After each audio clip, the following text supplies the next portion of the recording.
নির্বাচন কমিশনার আলমগীর হোসেন বলেছেন, এটা কোনো রাজনৈতিক নির্বাচন নয়, স্থানীয় সরকারের নির্বাচন। আগেও একসময় যে কেউ নির্বাচন করতে পারত, তখন রাজনৈতিক পরিচয়ের প্রয়োজন হতো না। মাঝে রাজনৈতিক ও গণতন্ত্রের চর্চার জন্য একটি আইন করা হয়েছিল, কিন্তু এবার সেটা নেই। বড় একটি রাজনৈতিক দল সেটা তুলে উন্মুক্ত করে দিয়েছে। তাই এই নির্বাচনে রাজনৈতিক কোনো ফ্লেভার থাকবে না। যে কেউ স্বাধীনভাবে নির্বাচনে দাঁড়াতে পারবেন। এখানে রাজনৈতিক পরিচয়েরও দরকার হবে না।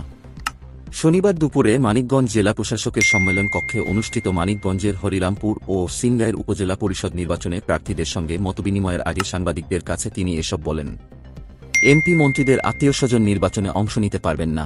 আওয়ামী লীগের এমন সিদ্ধান্তের বিষয়ে নির্বাচন কমিশনার বলেন, এমপি মন্ত্রীদের আত্মীয়স্বজন নির্বাচন করতে পারবেন না, এটা তাদের দলীয় সিদ্ধান্ত।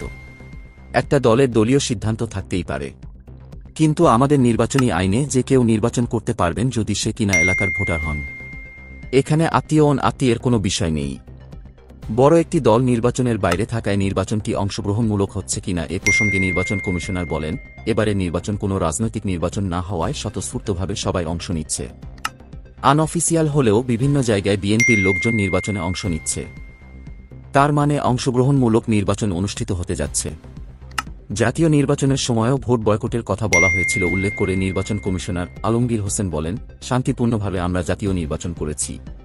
প্রশাসন, ভোটার, প্রার্থী, সমর্থক এবং নির্বাচন কমিশনের যৌথ সহযোগিতায় আমরা সুষ্ঠু নির্বাচন করতে সক্ষম হয়েছি। কোথাও একটি লোকও নিহত হয়নি এবং কোনো কেন্দ্রে আগুন জ্বলেনি। তিনি আরও বলেন, নির্বাচন হতে হবে সুষ্ঠু, অবাধ ও নিরপেক্ষ। কোনো ধরনের আইনশৃঙ্খলার যাতে অবনতি না হয় সে বিষয়ে নির্বাচন কমিশন ও আইনশৃঙ্খলা রক্ষাবাহিনীকে নির্দেশনা দেওয়া হয়েছে। মতবিনিময় সভায় উপস্থিত ছিলেন জেলা প্রশাসক রেহেনা আক্তার সহ নির্বাচন সংশ্লিষ্ট কর্মকর্তা ও হরিরামপুর এবং সিংগাইর উপজেলার প্রার্থীরা।